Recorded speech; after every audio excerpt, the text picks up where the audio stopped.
Hello, everybody. Welcome to another exciting edition of Omnibros Live on a Thursday night.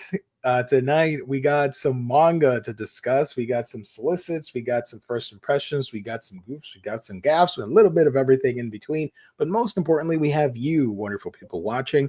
It's your boy Gio here from Manga Geekdom, and I'm joined by the insufferable Omnibus collector who is urging America and the rest of the world to vote for the Inhumans. The polls are closing.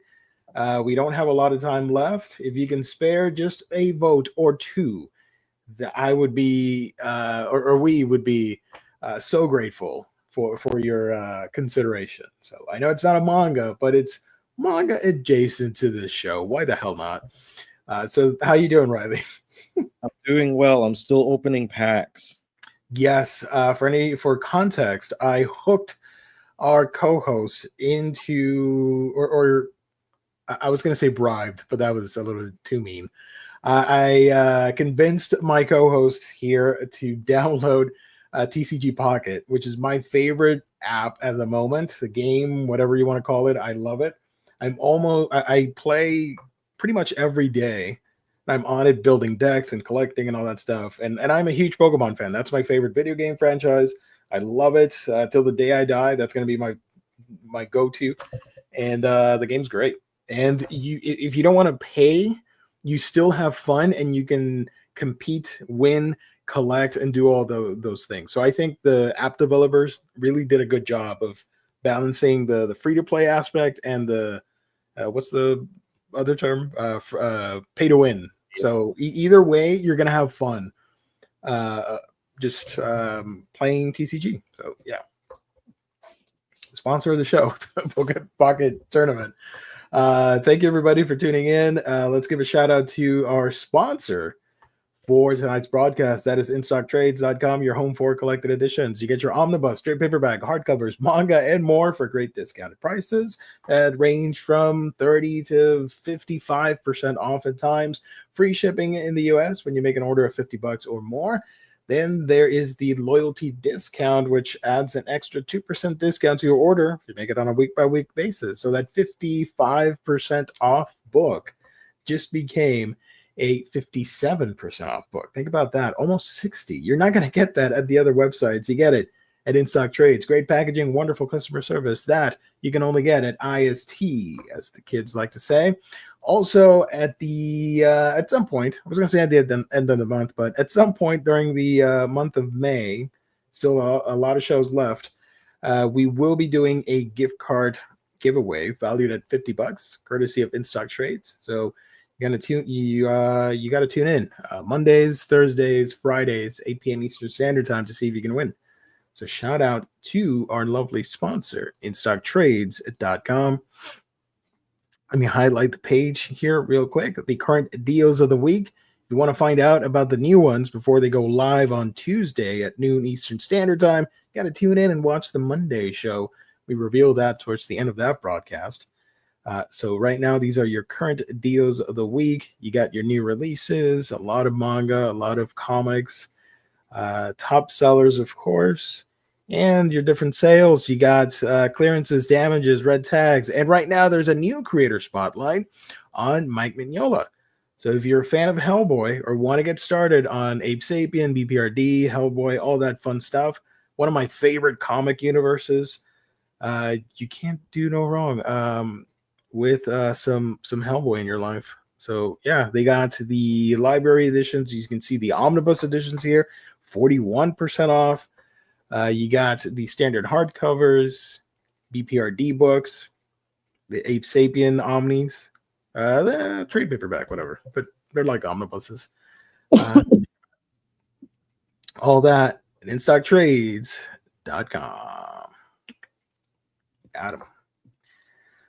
Thank you everybody for joining. Hyper JJ, I love playing that. You are into TCG Pocket. Let's go. I am getting my butt whooped in the ranked season because I built a strong meta deck, but it sort of lost its spot in the grand scheme of things, and just people are whooping my butt. So now I have to I have to build a new one. So tonight and tomorrow and over the weekend, I'm gonna do some research and build a different deck to see. I am currently in Ultra Ball rank 1. I'm not gonna grind to Master Ball because it's too much, and I got I got stuff to do. I can't be playing 24/7 on it because the game, unfortunately, the grind rewards you spending time and time and time and time on that. And I know I got other stuff to do, so I'm fine at Ultra Ball. I get the prize and I get the emblem. That's good enough. But I would like to climb a little bit higher for the next season. So we'll see. Heath, I saw that Gantz omnibuses are on sale this week. With them being so thick, how well do they hold up over time? I've read them multiple times. I have them all. I haven't had any issues. Then again, I'm pretty careful with my books. I don't treat them too roughly. But I'm also not like super OCD about it. And so far they've held up in my opinion. Yeah, I think they're fine. The binding is fine. Like there's not generally any issue to be concerned about them like falling apart, but if you just crack into it, like you're gonna have spine creases and stuff. Just that's gonna happen with books. So if you at least read them a little bit carefully, like don't just break them in half when you read them, then you should be fine. So yeah, they most of them are 50% off. You can see here. Volume 1, volume 2, 3, 5, 7, 4. So most of them are half off. That's great. We got that sequel spinoff coming up soon, so it's gonna be one to look out for. Yes, sir. Trying to build out my Pokedex, completed Twilight and Shining Reverie so far, and got my emblems halfway through Mythical Island right now. I think I have the only emblem I'm missing right now would be for the new set. I did get Lunala, and I don't have Sol Galeo's emblem. I need to do that. Also, I'm trying to build a friggin' deck with Incineroar, but I don't have it. So I am trying to open packs and nothing shows up. So it's really frustrating when people say, "Oh, you got to play the Incineroar deck for the new meta." I'm like, I could if I had it, or Decidueye. I only have one. I don't. You need at least two, right?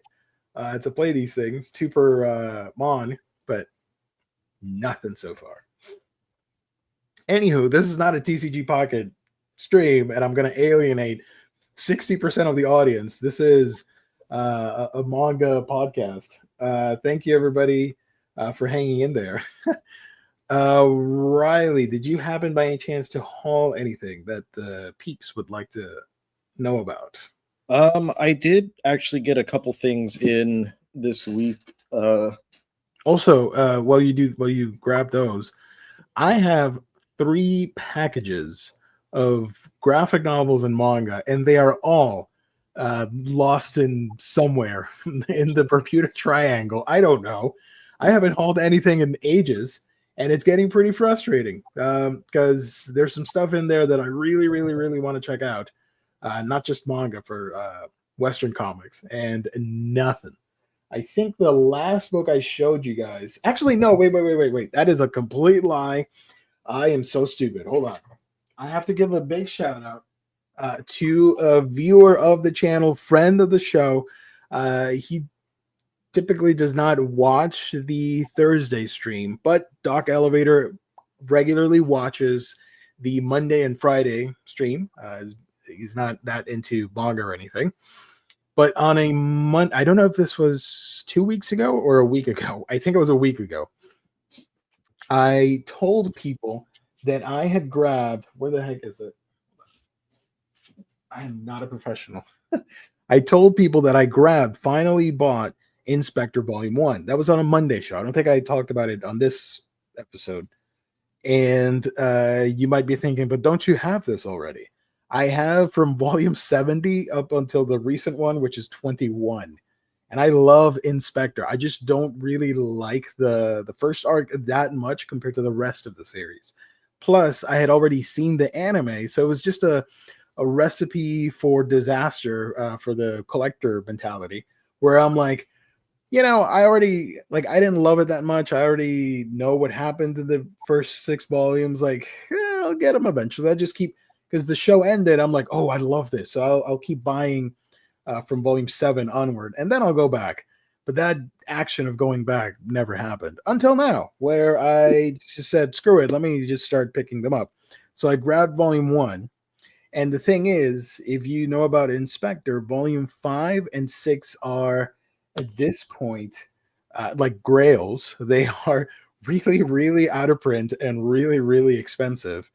And you can't find them anywhere. And for years, people have asked Kodansha to reprint this series or those 2 volumes, sorry, and nothing.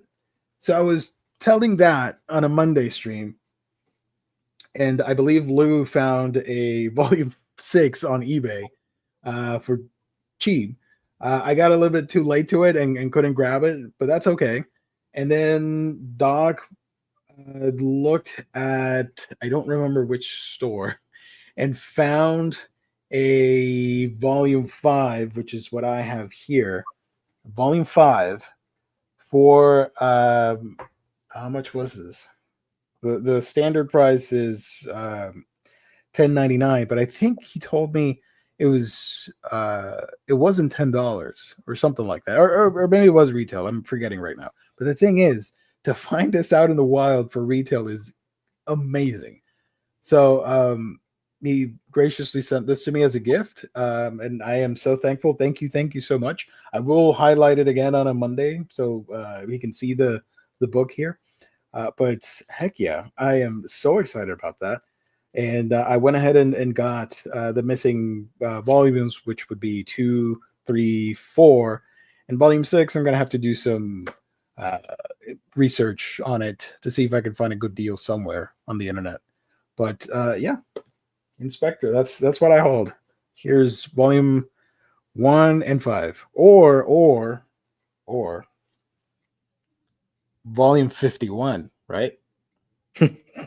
Or volume 15, whatever. There you go. That's what I got. Okay. What you got? I think all of these are things that I hadn't yet shown. But there's the 3rd Ajin Demi-Human Complete, which I'm really happy with these. This is a very fun series, and if you collected it previously, you know that it was on pretty small volumes, so it's nice to have it on these larger ones, and these are pretty nice, easy to read, even though they're pretty thick. Now, I got a few older books, older, not super old, but just not new releases, and Right. this one's funny because I don't know how I missed the release, but literally I was looking at my shelf and I'm like, man, it's been a long time since there was a volume of Sayonara Football. And I looked and I saw that the next one was the last volume. And I was like, I wonder why they're taking so long to release this. And then I looked and I found out that it was released last year and I just missed it. So, oh boy. So I got the last volume of Sayonara Football, volume 16. Wow. So that's the end of that series. And here's a few new ones. Ashita no Joe, volume 2, the nice thick hardcover edition. Still waiting for that to arrive on my end. Firefly Wedding, volume 2. Nice. First one was a lot of fun. Greedy Witches, volume 2. Let's go. And a bunch of volume 2s. The second Uwe Blot hardcover. Nice. So it has a different design on the front. And are the gilded pages the same as volume 1? Or it's a connecting image? Yeah, no, it's a connecting image. Oh, cool. on the page ends. The So, thingy. Yeah. There you go. yeah. So I'll have to look at that later and see how they look together. A couple other older volumes of manga. So the last volume of Star Wars High Republic Edge of Balance was coming out this past month, as well as a spin-off volume. And I thought that I already had this other spin-off volume, but I guess not. So I went ahead and bought it.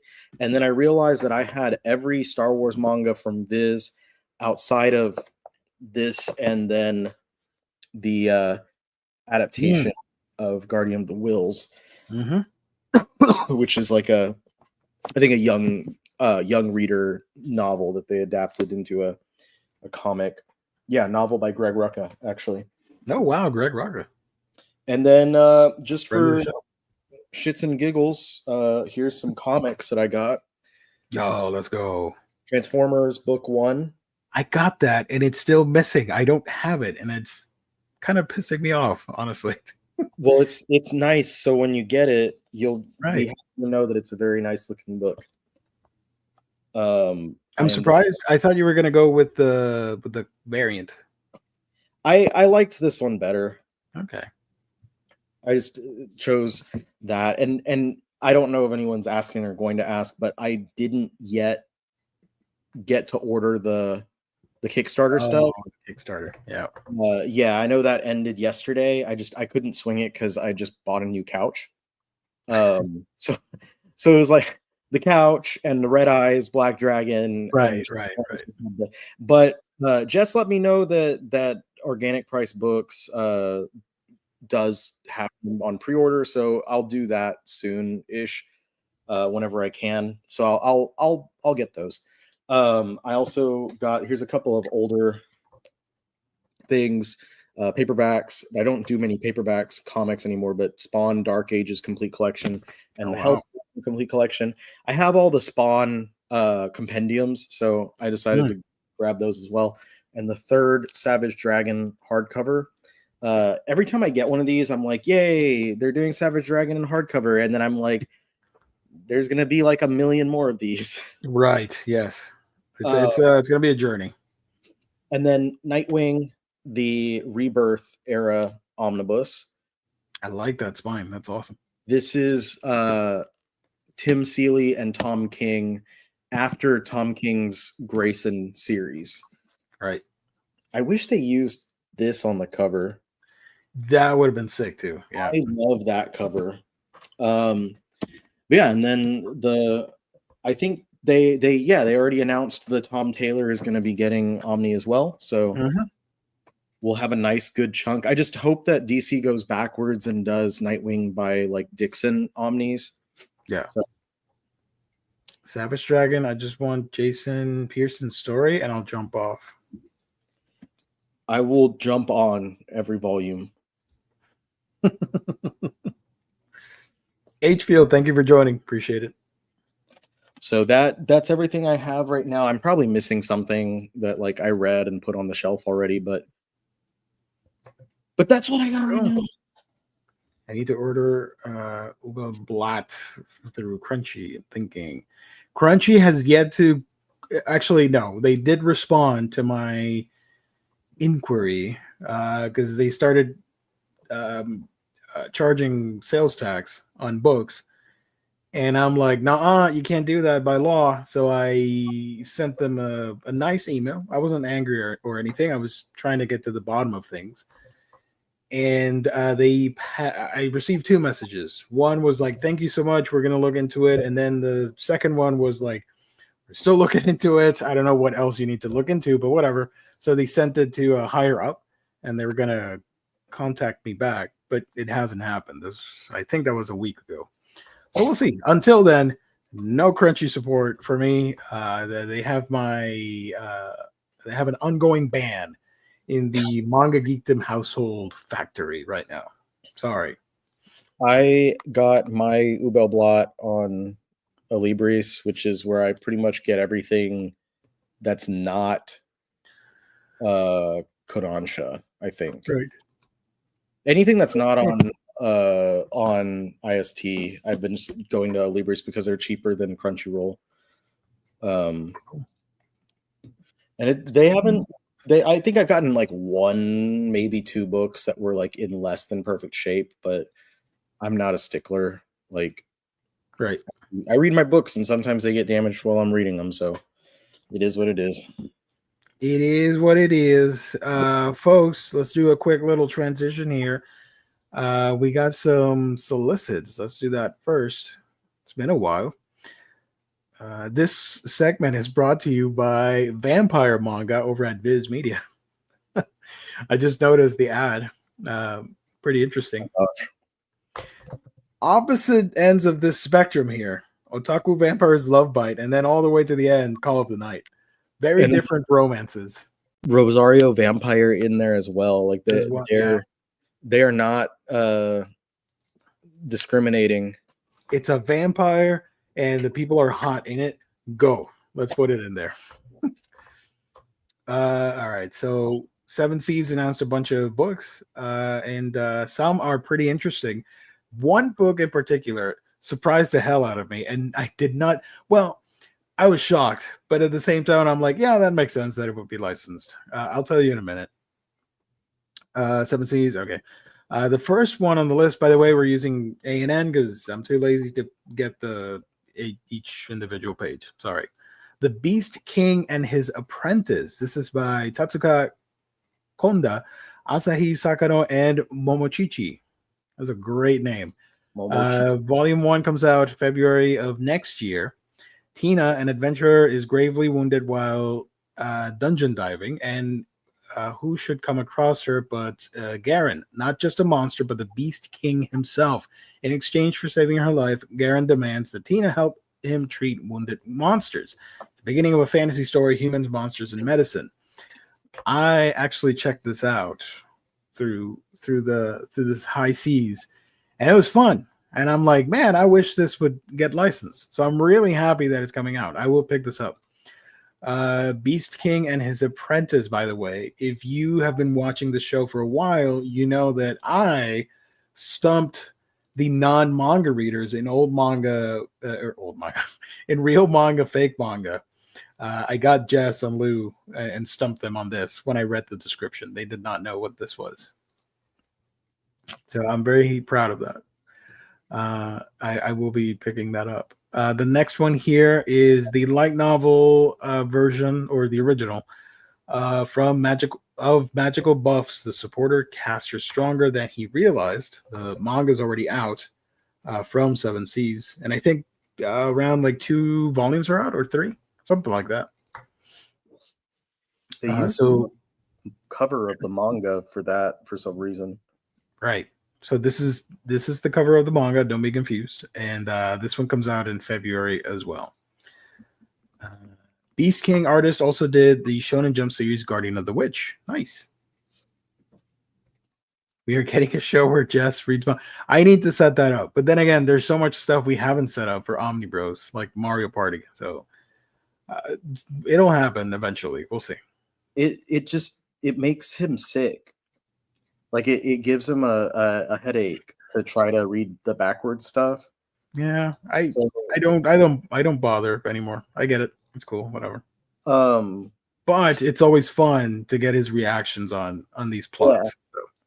That's why, like, I try to mention stuff that's like left to right instead, because he'll read that, he can, but the other stuff, he just it makes him sick.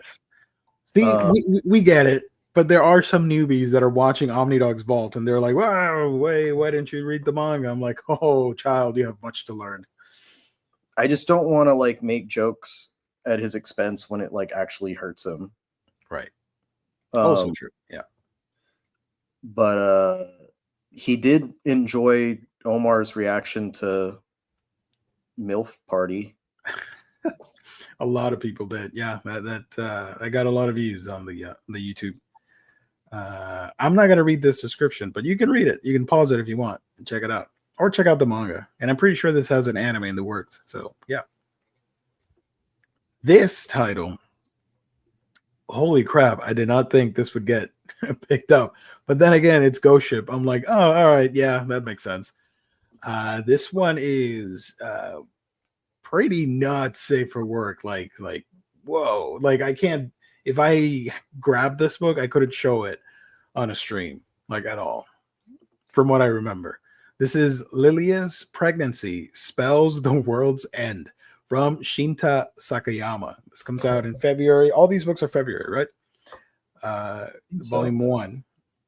After defeating the Demon King in another world, the great hero Takahito returns home and to his old life. But right as he's getting back into the swing of things, an unexpected guest comes crashing into his home, the late Demon King's daughter, Lilia. What's more surprising is that this demonic beauty isn't seeking vengeance, but something far more sinister. Delighted by the strength and power Takahito displayed when defeating her father, Lilia is convinced that she must have his baby. Determined to do the deed, Lilia throws herself at Takahito, and while his body is more than eager at the chance to sleep with the gorgeous demon, Takahito is sure that a child born with his heroic powers and Lilia's demonic bloodline will only lead to disaster, like world-ending disaster. So you can imagine. I don't have to tell you too much about it. Next up, we have another light novel. A Good Day starts with cats and books. That is pretty accurate. I like this title a lot. I'm not going to read this book, sadly, but I do appreciate the wholesomeness of this light novel. Go on, tell us about it. Okay. Not on this stream. We're gonna get demonetized if I start talking about the raunchiness that happens here. It's heavy, not safe for work. You see a lot of personality. Yeah, let's just leave it at that.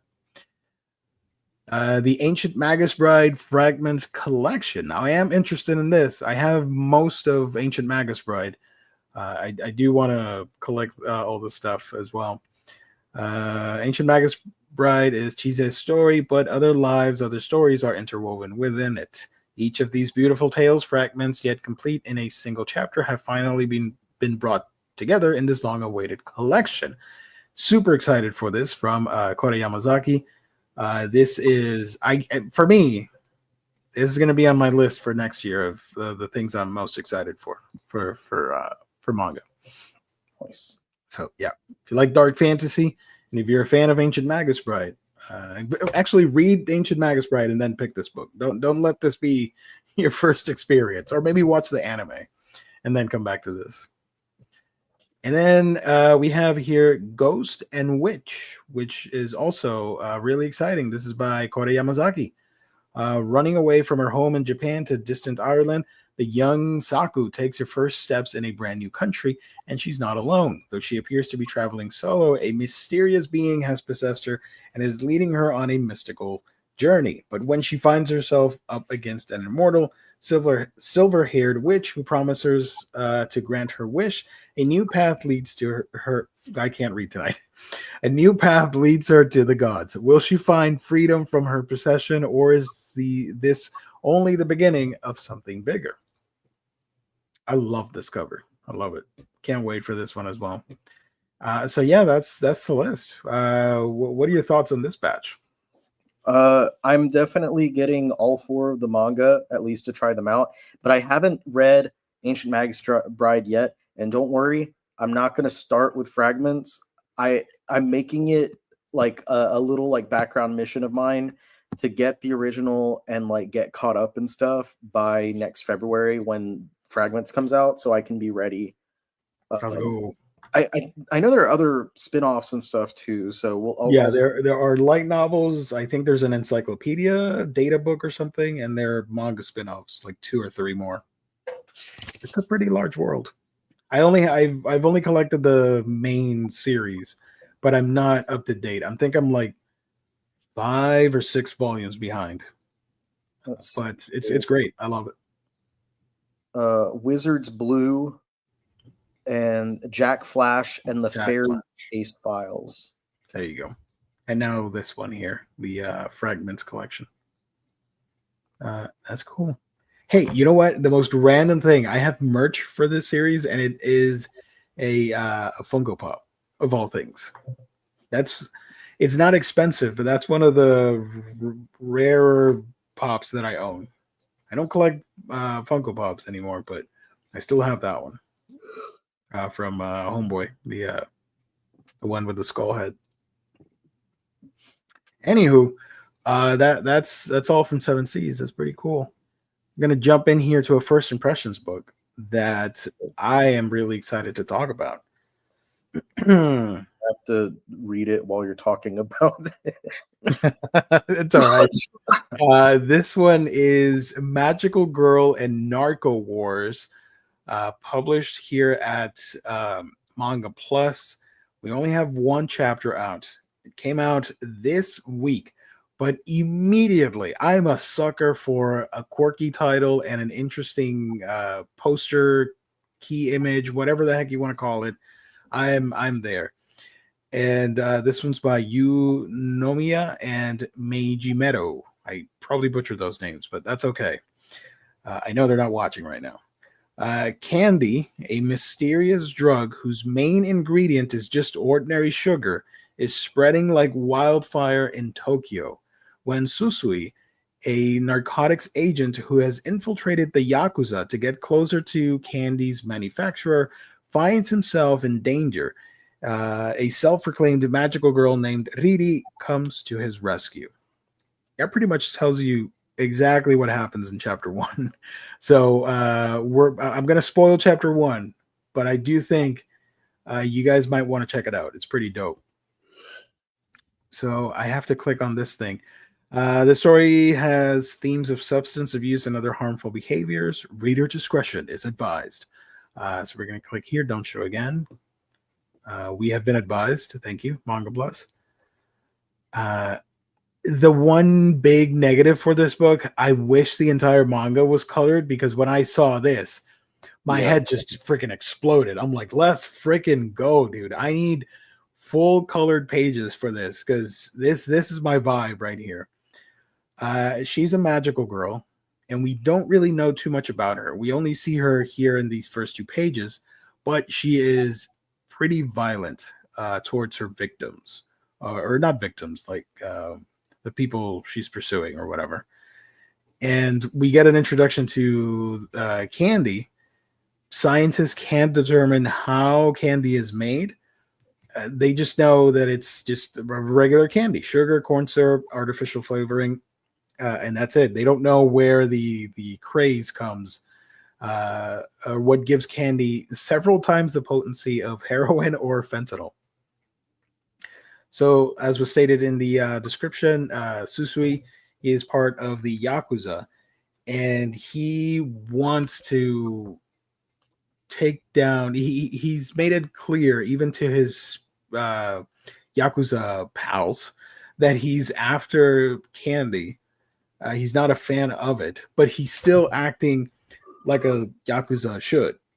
And his act is pretty convincing. What's cool is that Susui is, I don't think they mention which country, but he is from his dad, and I don't know if he was born there, but he is half Latino, South American Latino, and his other half is Japanese. So his dad is from South America, which I thought was pretty cool. I'm like, okay, I get it. That's cool. The majority of the manga is setting up Susui and his dealings with or the inner workings of the Yakuza, and basically the gang is getting ready to start a narcotics war across Japan. They are outsourcing their foot soldiers overseas to train them, and then coming back to sweep everything around and go straight to the manufacturer of candy, because we don't know who's making it. So unfortunately, at one point there are some there's some backstory in the mafia and the Yakuza and the branches of the family and all that stuff, but whatever, pretty standard stuff. He's on this side quest with this would-be informer, and unfortunately the informer turns out to be a double agent and is actually working with the Yakuza. So they don't know that the protagonist is working for the what's the division called? One of the divisions in the police force, whatever, that deals with narcotics. He gets betrayed and captured by his former Yakuza brothers. I don't know what they're called. So before that happens, we get this scene here, which I thought was pretty interesting, where they are at, I think this is like a used adult DVD store for you guessed it, adult DVDs. And this is where the two characters meet for the first time, the main protagonists. So this is the Ministry Narcotics Control Department chief. So the department chief is a double agent. He's working for the Yakuza. Spoilers. I guess I should put the spoiler tag on here. No, not that. Not sports. Wait, where is it? Sports tag. Sports. Did I delete it? Stop. Oh, here it is. Spoilers. There we go. You deleted it because no more spoilers ever. No more spoilers from now on. So yeah, he's worried about his cover being blown, but he's like, "Nah, dude, it's all right. Don't worry so much." But he should have been worried because he sells them out, and since the very start, they knew about our main protagonist and his work for the MHLW, which is the Ministry of Health, Labor, and Welfare. There we go. Thank you, captions. His dad passed away, and his mom as well, because of they consumed the candy and it drove them mad. And the mom did like a family suicide ritual thing or whatever. He was the only one that survived. I'm like on the same part that you're on. Oh, let's go. I'm deliberately talking as slow as possible so you can catch up. Okay, I'll try to go faster. So yeah, he has a vendetta against the candy. And I don't know if I should show everything because it gets pretty brutal. The violence in here is pretty unhinged.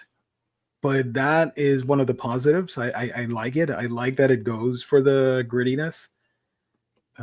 He thinks he's going here to work out a plan for to get the manufacturer of the candy, but he's betrayed by his brothers. Bum, bum, bum. Yeah, this is a scene here where that happens. It's unlike you. What's special? It makes sense, you know. Why'd you despise candy? So yeah, he gets shot and everything. And I'll show it. Whatever. We're gonna lose like 50 cents from ad revenue, but whatever. This is where we find out that the chief is in on it, and he's taking a special LSD version of candy, where this lollipop is giving him like psychedelic side effects. And he's doing a JoJo's Bizarre Adventure pose right there. Susui, I have no more need for you. Oh God! He's sort of like a meth craghead because he's lost half his teeth here. Let's see. Scroll down a little bit more. There's a shootout. Look at that. It's pretty violent. He's able to get the upper hand, but he's knocked out. And when he awakes, actually, let's see if I can scroll here. They have him tied to a chair, and they're going to off him in front of the Japanese public, and to send a message to the government and the police force. But that is when spoilers. Let me scroll by real quick. There we go. Spoilers. The magical girl shows up, and she's going to give a hand. Turns out that her ability is she's able to rewind time and affect things in that area. So she's able to rewind and fix him up because I think they cut both his arms off or something, and he's tied to that chair. One arm, and they like put nails through his fingers and toes or something. Right? Yeah, pretty extreme. So she has the same power as Josuke from JoJo Part 4. Yes, and except this, she's using a magical girl wand to stop everything. And here's the fun twist for me for this book. She's gonna reveal to them and us the secret behind candy. So right away we're gonna get the answer. It's just honest to goodness regular candy imbued with a magical girl's magic. However, when ingested by an ordinary person, it easily causes their sanity to crumble. So it's just a regular candy. It just happens to have the magic power. But since regular people are not chosen to be magic enabled powered beings, you go crazy. Talk about the most effective narcotic of all time. That I just finished. That's a fun first chapter. Yeah. So they're gonna team up to take down the manufacturers and all that crime goodness. So I'm in. I love magical girls, and when you do fun twists like this is obviously way not safe for work because of the violence.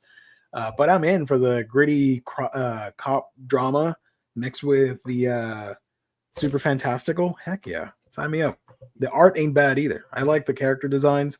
I think they're fun, and the action's well done. It's very freaking bloody and gorish. So if you can't stomach that, look elsewhere. But if you like the little bit of chaos with all these tropes and genres mixed together, then go check out Magical Girl and Narco Wars over at Manga Plus.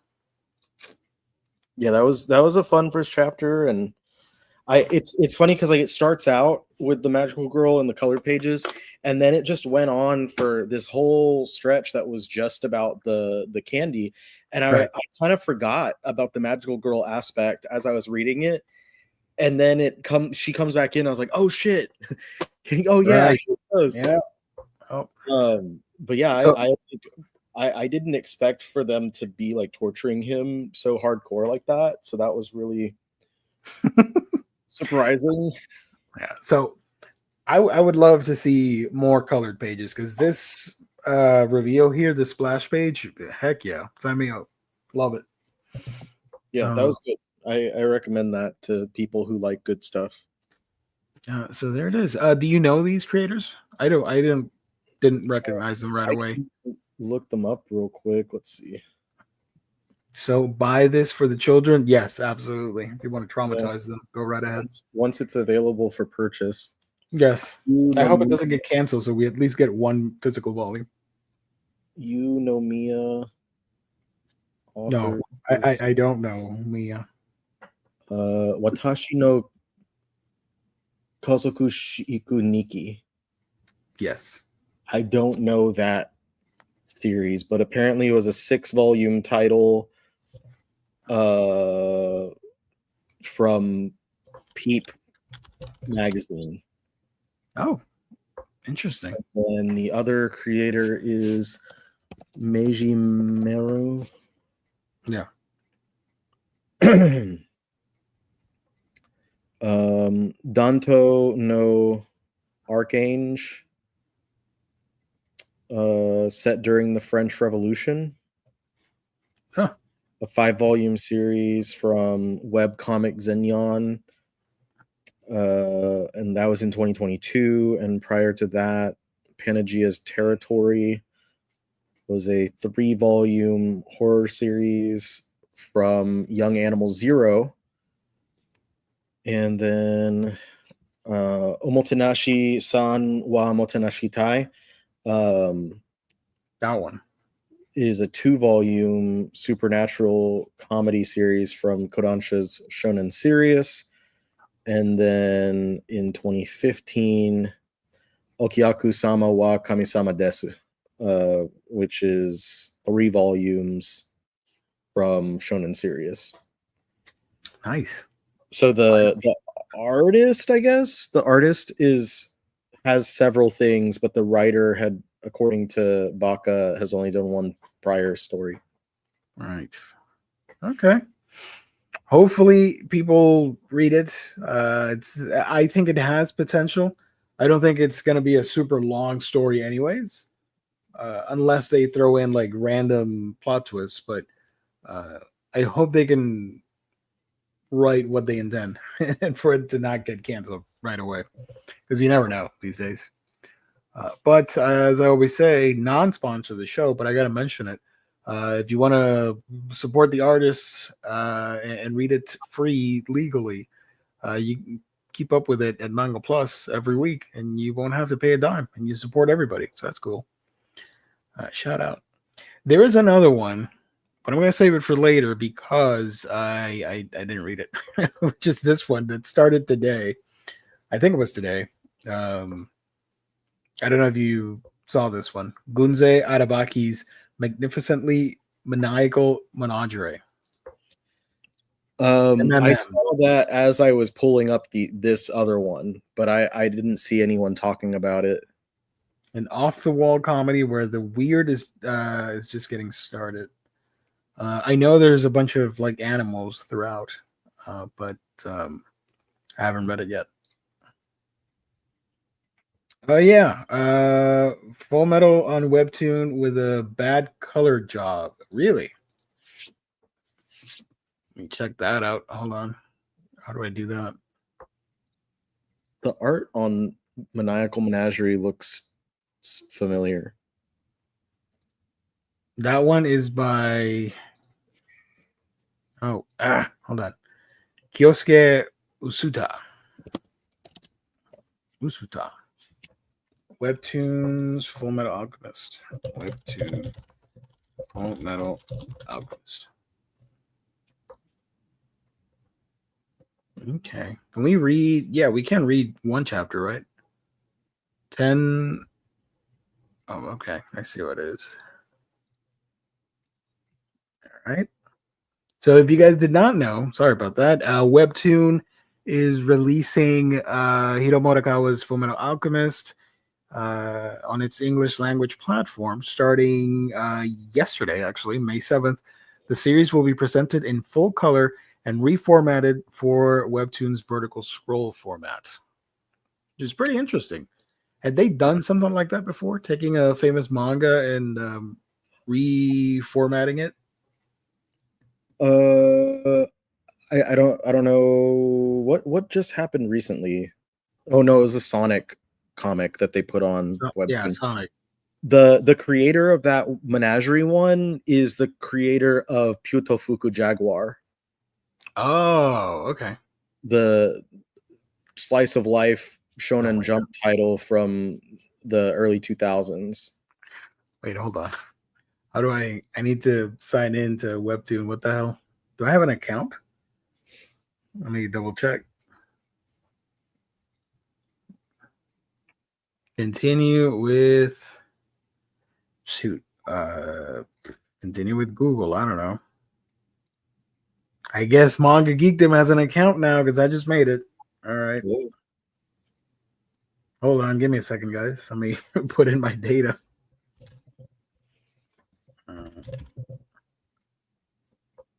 Continue. Oh my gosh. Okay. Yes, I agree. Okay. Okay, whatever. Continue. Continue without signing up.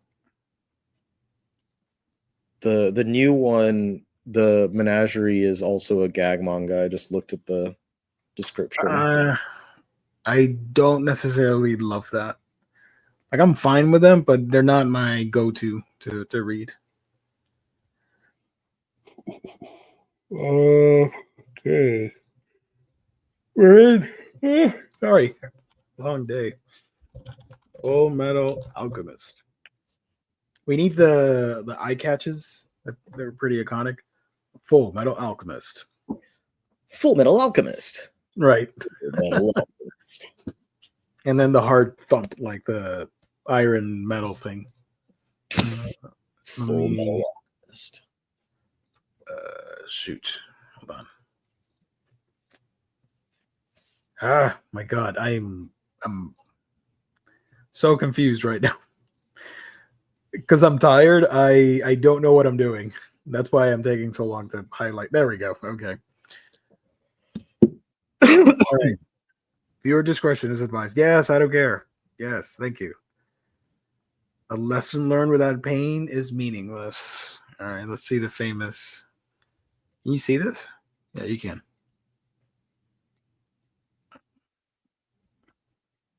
So is this the first time that the manga is in full color? I want to say I doubt it is, because there's a lot of series that get colored releases after their initial okay. release. But it officially full color has not been released in the US. So this is a first for the US audience at the very least. Interesting. Oh man, this takes me back. I haven't read FMA in ages or seen the anime in ages. Wow. Father Cornello. Yeah. Not a fan of vertical comics. I mean, it works great on your phone. Webtoons on your smartphone is fun, but here on desktop mode, it sucks. With these manga to full color webtoons, Hell's Paradise, Fullmetal, Old Country Bumpkin. I'm wondering how the coloring is done. Oh, so Hell's Paradise is in here. Nice. I couldn't tell if it was AI colored or not. That's a good question. It could be AI. I don't know. I doubt that it is, because it probably wouldn't be very consistent if it were. Okay. All right. I'm just randomly scrolling through this. We're not going to read it. It's not a readathon. Sorry, folks. We're not going to go through all 27 volumes of Fullmetal Alchemist right now. No, we're not going to go through the story again. I've always wanted to own the manga, but I have all of the anime collected on DVD and on Blu-ray. Hey, here's Rose. And I even have some of the video games too. Okay. Oh my gosh. All right. Let me scroll down quicker. Jesus. I don't care. Blah, blah, blah, blah, blah, blah, blah, blah. Father Cornello, the douchebag. Okay. Cool. Now, you know what? I should just, there we go. Episode 7. Okay. Use that word. Alphonse. Okay. I don't know. This looks pretty good right here. I like that a lot. If it was this quality 100% of the time, I would read it in full color. Why not? When did you first discover FMA through the manga or the anime when it started on TV? The anime, when it was on Adult Swim. That was pretty huge because at the time, this was seen by a lot of people as different than we had. Our offerings were small. People were like used to, oh, in the 90s it was Dragon Ball. Early 2000s we started with Naruto. And then this came along in 2005 and it sort of shook everything up. I'm like, whoa, wait a minute. This shonen stuff can be like this? That's cool. I had heard about it before it came out. And so like when the trailer popped up and I saw, oh, they're bringing this to Adult Swim, I was like, was it Adult Swim or was it Toonami? Either way, whatever block. I don't know, actually. I was like, oh, I gotta watch that. Like, I've heard about that. I've heard it's really good. I'm gonna have to watch it. And so I started watching it. And then as soon as the manga started being published by Viz, which right, for me to note, like, if Square Enix books existed in the US at that time, Viz wouldn't have gotten this. But anyway, when the manga came out, I picked it up immediately, and one of my best friends was had already been reading it like online and stuff, and he, I think, had told me like it goes like the anime goes into a bunch of filler and like the manga goes in a completely different direction, and it's so good. Yeah, and I was like excited. Even though the original anime isn't as good as the manga or Brotherhood, I did appreciate the fact that they consulted with Arakawa and she helped them craft a different story for that first series. Much darker and bleaker, but also It was he's fun. saying, sorry, go ahead. No, I was just commenting. It was fun. Yeah, he says here, what's this? I can tell you what that is. Look, I got it right here. Ooh. I got a bootleg prop of the state issued watch. You open it up. Obviously, the battery's long dead. I haven't replaced it, so it's stuck there. But it does have the inscription Carved. Yeah. That's gonna be Yeah. nice. Don't forget, October 3rd, 19 whatever, blah blah blah. But yeah, I've kept this for many years, and I found it recently. I'm like, okay, cool. So I'm gonna display it with my my Full Metal Blu-rays. I With the government. only have a bootleg of the original anime on Blu-ray. I don't have Brotherhood. Because Funimation, when they were still doing it, they lost the license, and then Aniplex grabbed it and released super expensive, unnecessarily expensive box sets. A friend of mine bought it, and he was like, "Oh, you got to get it," because I'm like, "Nah, dude, I'm perfectly fine with my 5 Blu-rays for Brotherhood that Funimation did. I don't need to support Aniplex." So. Yeah, I'm fine with my bootleg of the original and then having the manga. Right. Like that works for me. And I think the Brotherhood has pretty much been on streaming solid somewhere. So Hulu and Netflix typically. Yeah, if I need to watch it, then I have access to it. There we go. Don't forget, October 3rd, 1911. I don't know, whatever.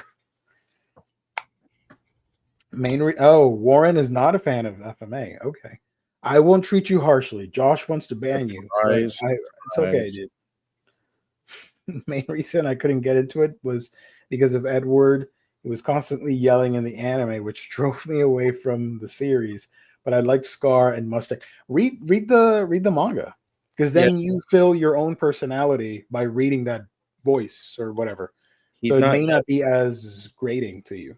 He doesn't yell in the manga. Yeah. It's on a page. You make the sound in your head. Yeah. If he's still yelling in the manga, that's on you. That's a personal choice. So yeah. But I had the DVDs.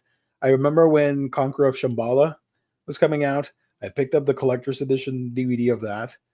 And then Brotherhood came out. I'm like, I don't want to upgrade my old DVDs. So I kept the original FMA on DVD and Brotherhood's on Blu-ray.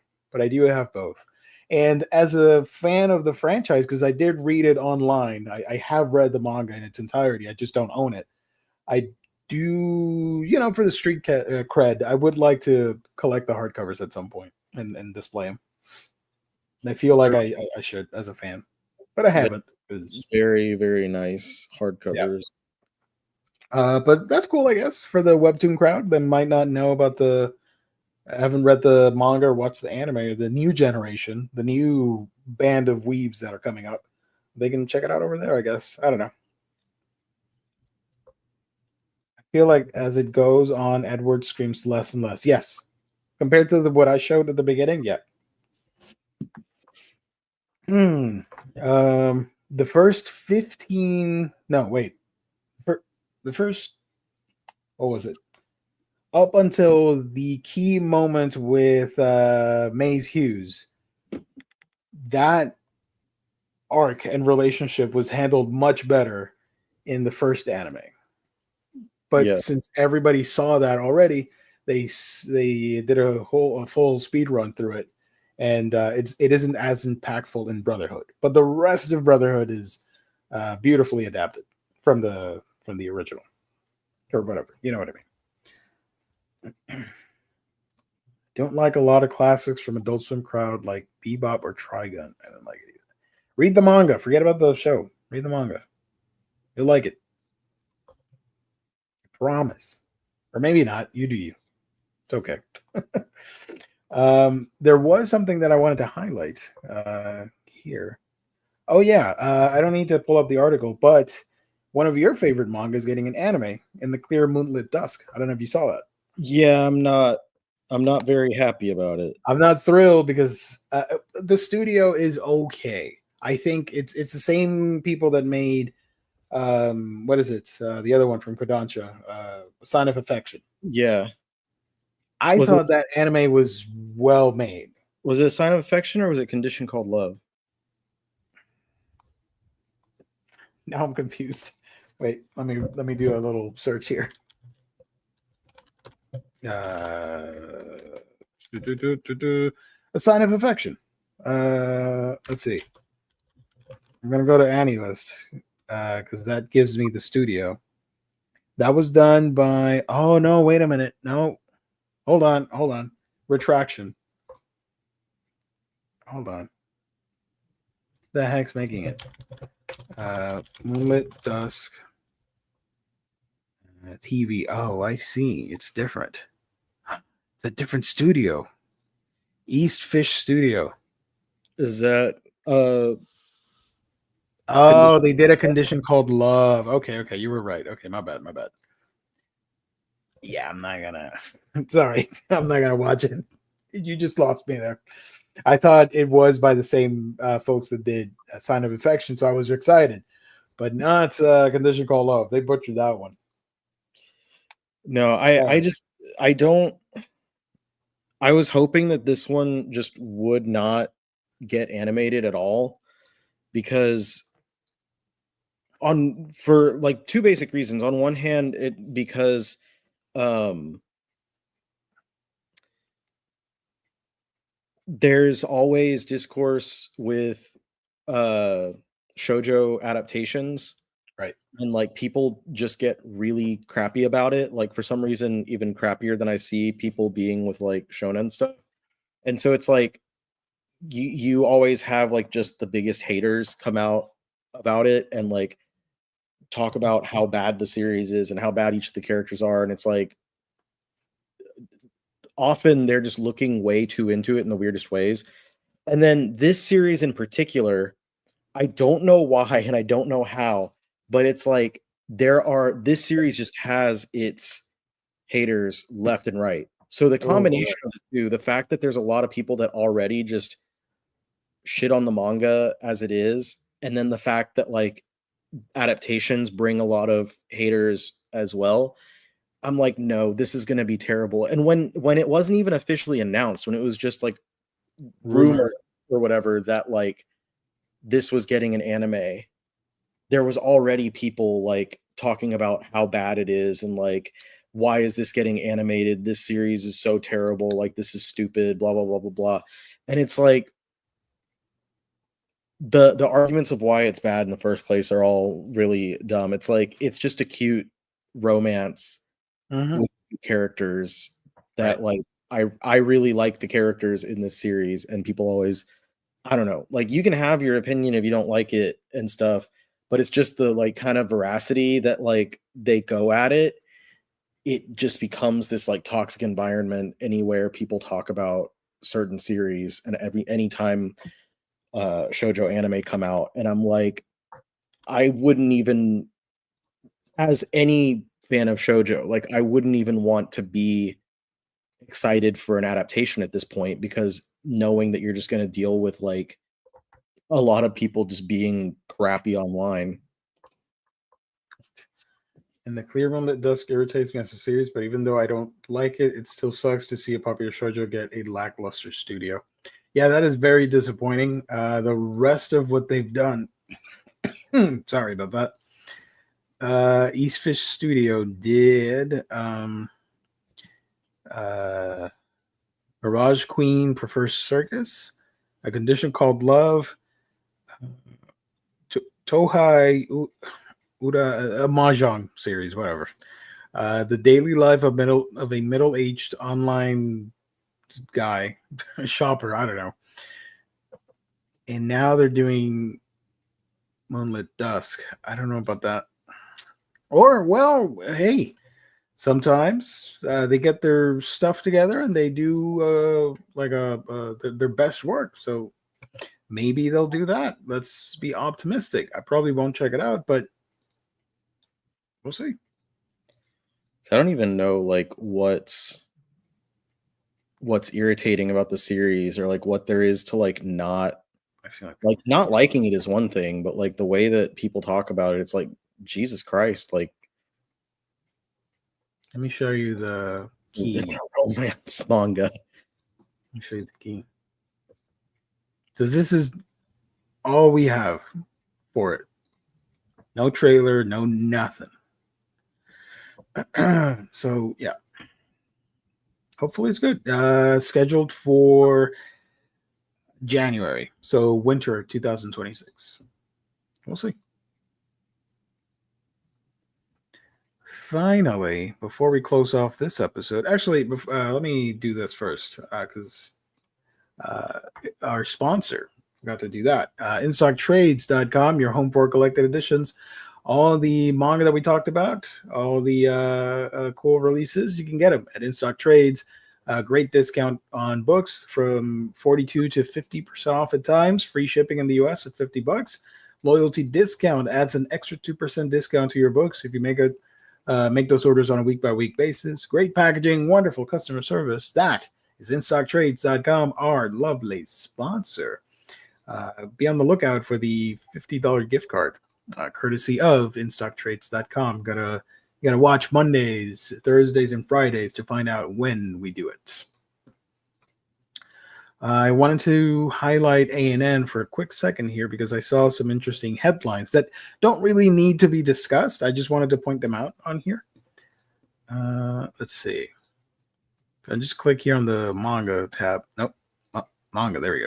Okay. So the first one, where was it? This Yokai Caretaker is a manga that I want. This is one of my want books that is only digital only at the moment from Kodansha, if memory serves me right. And it's finally coming to an end. So I hope we can get a physical edition of this in the near future. That would be so exciting. So that is pretty sad and awesome. Go Loser Ranger manga. The creator is on another hiatus due to poor health. That is terrible.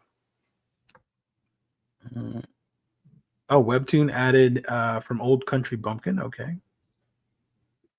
Battle Angel Alita, the new series, has been delayed. Panzerkunst Chronicle, or however you pronounce it. And where is the one that I wanted to mention? Is this the one that Seven Seas licensed? Kaiju Kamui? Yes. That's what I wanted to talk about. This one's ending, which surprised me. I didn't think it was still going. There we go. Seven Seas. Okay.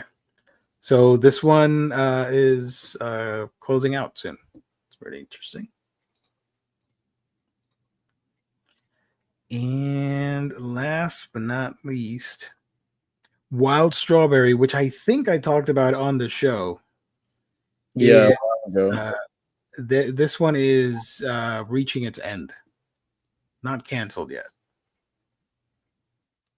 So yeah, there you go. A couple manga that have been announced that are ending soon. It's pretty interesting. All righty. In Discourse, every shoujo love interest gets classified as a predator. It's bizarre. Yeah, that is something that happens almost in every single series.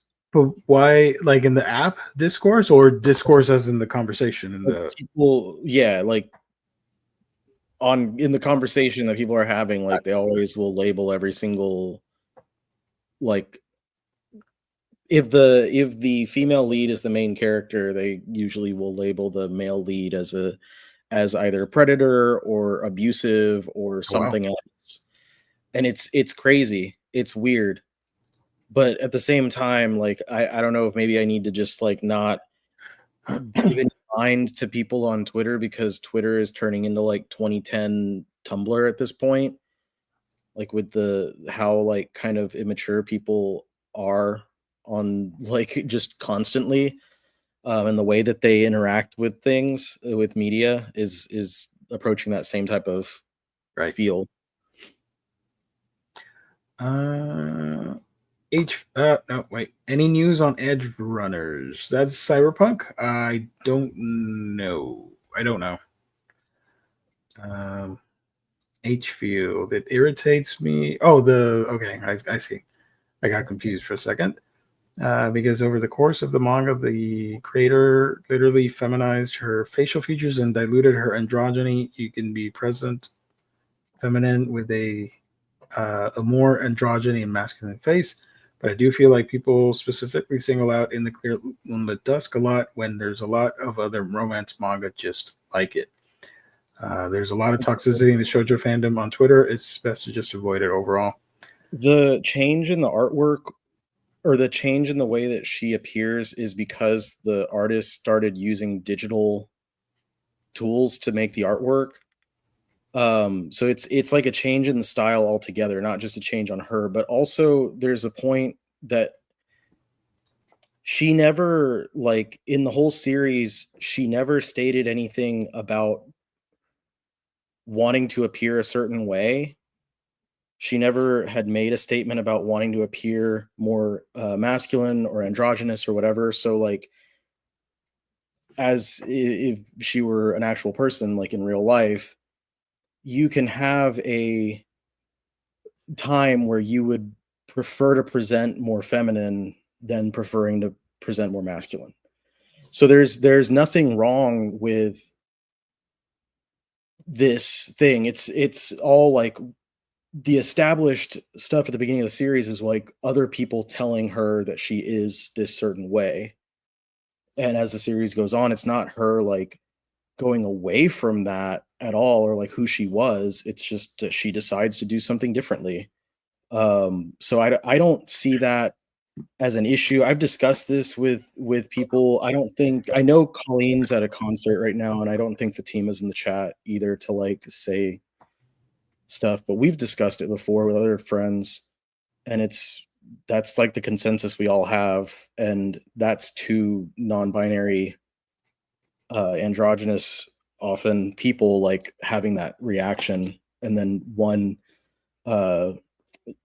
person that doesn't really care about gender. Like I am gender apathetic, so like that's our thing, and that's one of the things that we don't really agree with on what a lot of people say online, and it seems like kind of a misread of the character.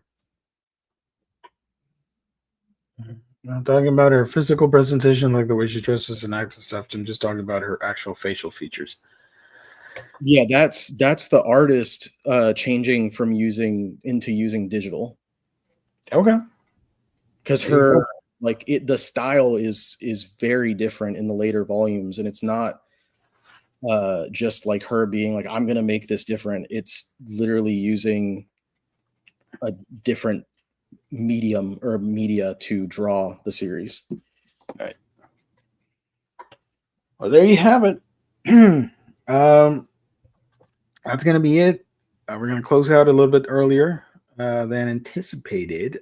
Thank you everybody for tuning in. Thank you to the chat. You guys are lovely as always. Thank you to our sponsor, InStockTrades.com, for making tonight's broadcast happen. Insufferable Omnibus Collector, what you got cooking up? Where can people find you on the internet? All that fun stuff. I'll have the buyer's guide for this month out pretty soon. I had intended on it actually being on time this month, but then random family events were popping up left and right, so I had to attend to those, so I had to push it out. But yeah, I'll get to that soon, and then other things. How about yourself, Gio? I'm in a creative rut right now, but I will post something soon. Go check out my channel if you can. I would appreciate it. It's called Manga Geekdom, where I talk about all the manga that I read. You can follow me on my you can join my Discord if you want to chat. A lot of fun people over there. And yeah, I'll post some videos soon-ish, some reviews and all that stuff. Random before we're all gone. Okay, final question.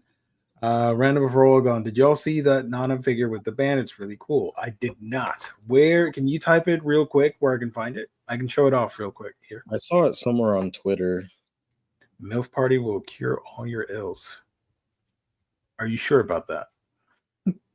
Okay, let's be real. I am not interested in that book whatsoever. I think it's super silly. I looked at it for my video. I showed preview images and everything. That is not for me. And I am very liberal when it comes to all the books that I read. That is not something that I'm interested in whatsoever. That's just me. But if you guys want to get VFCs and copies, go right ahead. Because I know that was discussed last week or on the Monday stream. Yeah. That book looks terrible besides the title. Because sometimes you have a bad idea, but the product looks nice. Like, for example, Rent a Girlfriend. The premise is awful, but I genuinely love the art. I really like the creator's artwork. And then you have like Monster Girl manga that I read with they're not great, but the art's fun, so I go with it. Whatever. Hi man, good night, everybody. Good, yeah. It's let's see. Let me look for it. Nana figure. Hold on. Nana figure. Nana figure with the band. Okay. I guess I should go to Twitter, right, to search for it. That's where I saw it, but I don't remember who posted it.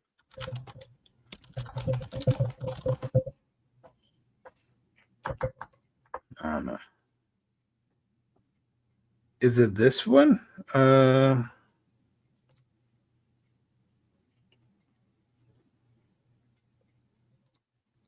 Hold on. Share. Is it this one? Yeah. Okay. Yeah, I just saw it. TV anime, new Blackstones figure. Pre-ordered link below. That's pretty cool. Oh, this is from one of those websites that I don't trust. I'm not going to click on it. Is this licensed? It looks like one of those bootleg stores from, like, I don't know, Singapore or Vietnam where they make counterfeit, or Hong Kong where they make counterfeit anime figures. Because the logo has a freaking Gengar with the hollow mask from Bleach. What? What is happening over there?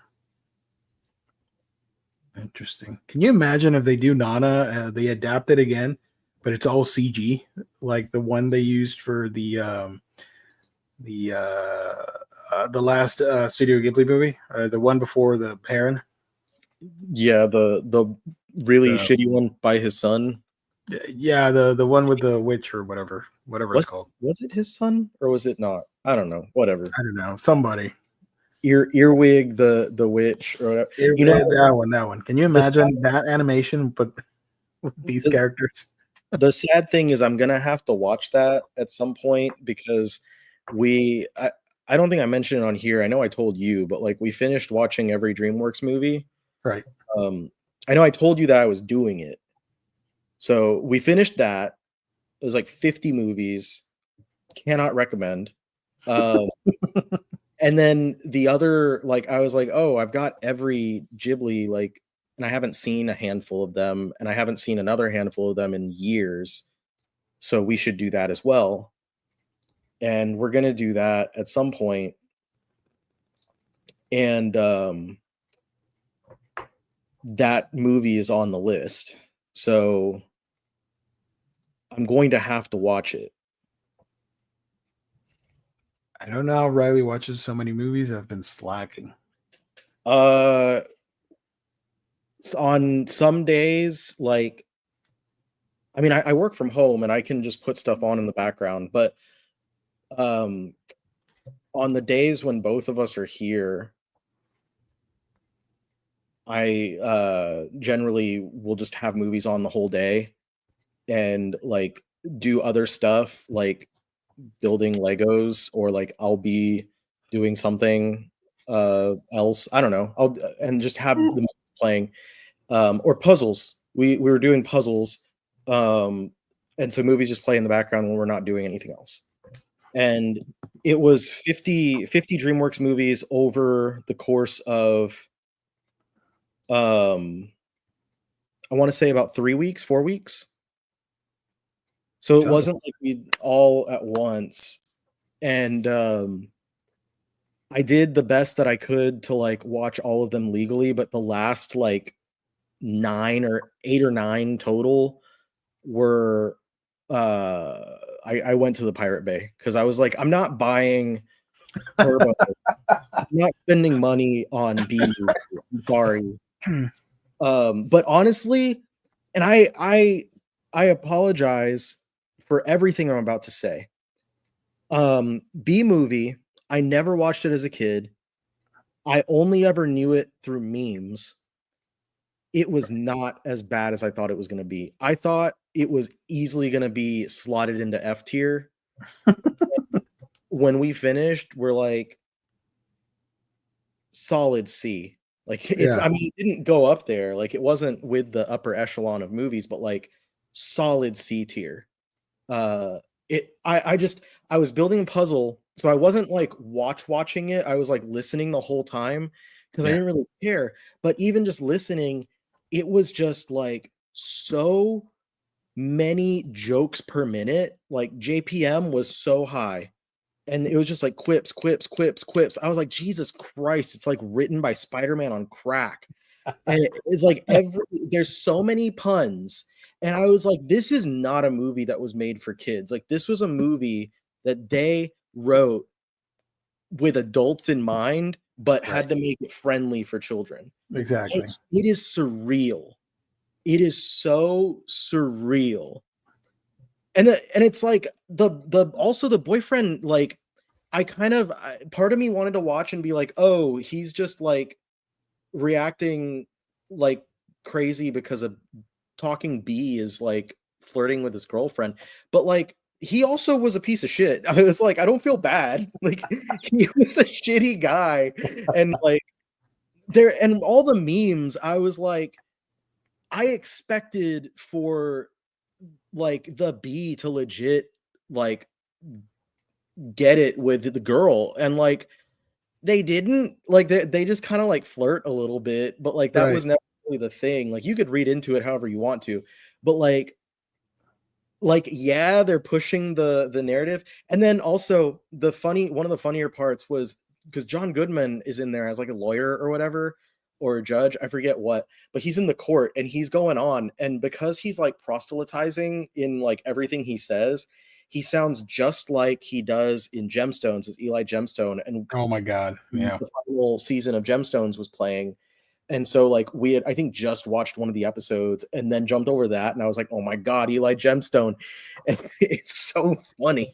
Like I legitimately, that movie surprised me. But and I don't remember if I told you about this, Gio, because I don't remember if I'd already seen it the last time I watched it. But the biggest surprise of the entire thing, most of the movies were exactly how I was like, this is probably going to be shit, and it was shit. This is probably going to be good, and it was good. The Trolls movies, I thought were going to be terrible. The first one is fun. The second one was good, but then the end kind of falls apart a little bit. The third one, delightful. Like I had it, I think on our rating, like on the tier list, I think it was low B or like high C. And as we were watching other movies, we'd keep being like, this was good, but how did it compare to Trolls 3? And then just like Trolls 3 kept getting bumped up until it was like in the middle of A. Right. And I'm not kidding. Like that movie was just like something in that movie just hit the right tones for me. It is so cute, and I think it appeals perfectly to anyone who grew up in the 90s boy band era or early 2000s era, because it has so many jokes in relation to that. But it's just really cute, and I just liked it much more than I thought I would, and I'm not afraid to admit that. Like I'm not Yeah, I'm not too much of an adult to sit here and tell you that Trolls 3 is not worth watching. Trolls Band Together. I believe it's on Netflix right now. So if it's not on Netflix, it's somewhere else. Yeah, Wild Robot was good as well. But Trolls Band Together. Holy crap, that movie.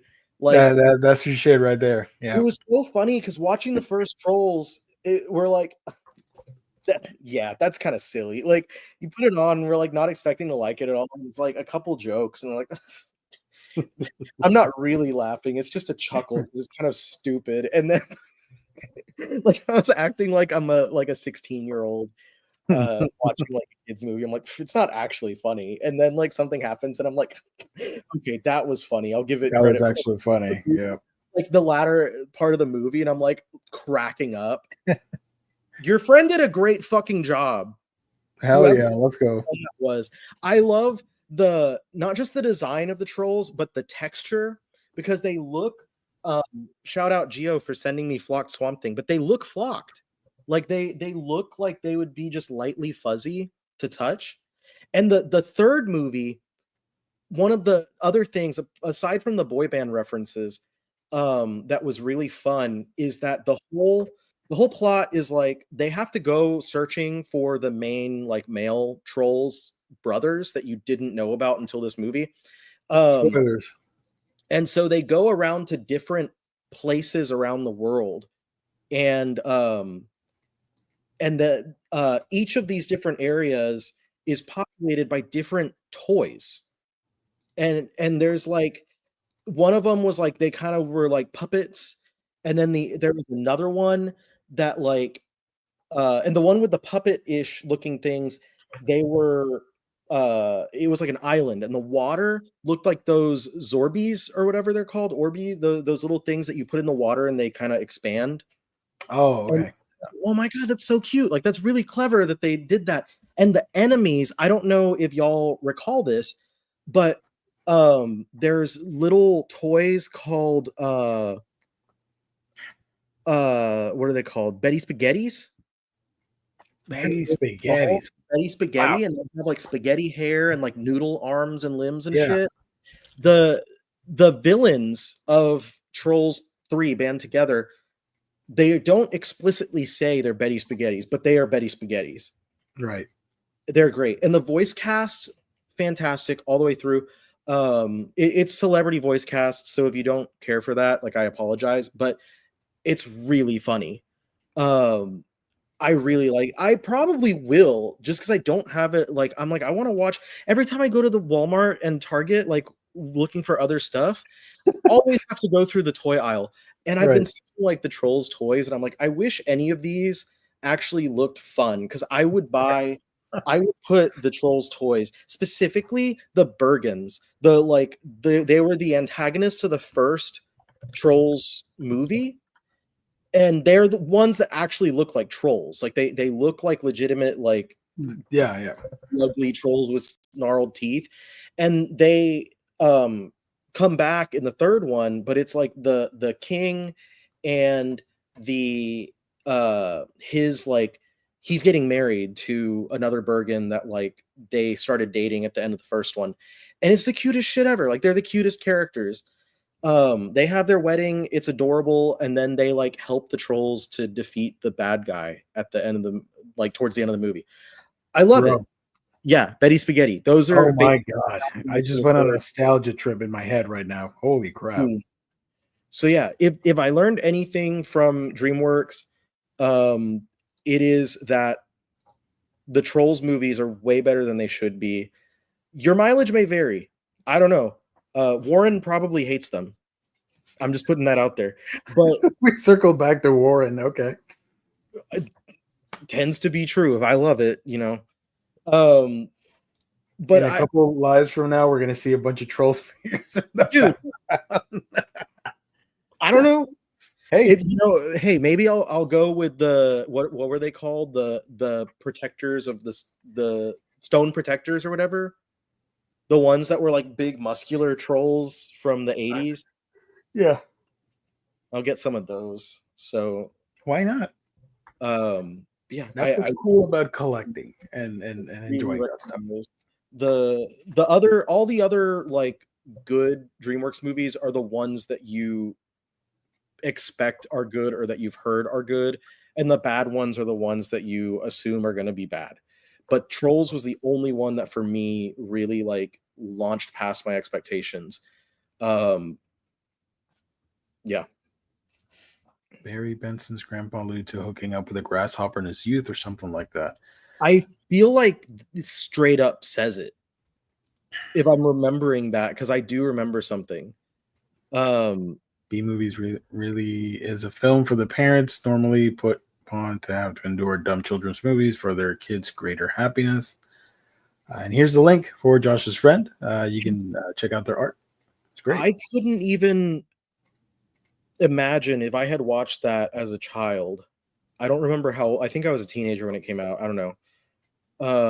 I can't even imagine liking it as a kid because it would have like the goofy situation itself, I'm sure, is what's supposed to appeal to a younger audience, but it's so heavy with the writing and the dialogue that like I don't think I would have been able to find it amusing. I would have been like, I don't know what the hell's going on here, because everything is just really cleverly written stuff.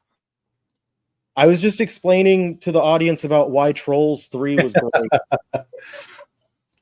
and why B movie was better than expected. Oh. Well, B movie had video games, by the way. HBO asked about that. It had one game, and it was on the PS2, 360, and Wii, and I think DS.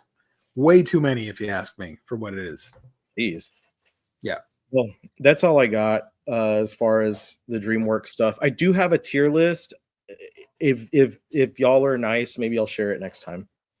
If you make an appearance on the Friday show, when it's done on a different date or whatever, you can talk about movies over there, or we can talk about them here, whatever.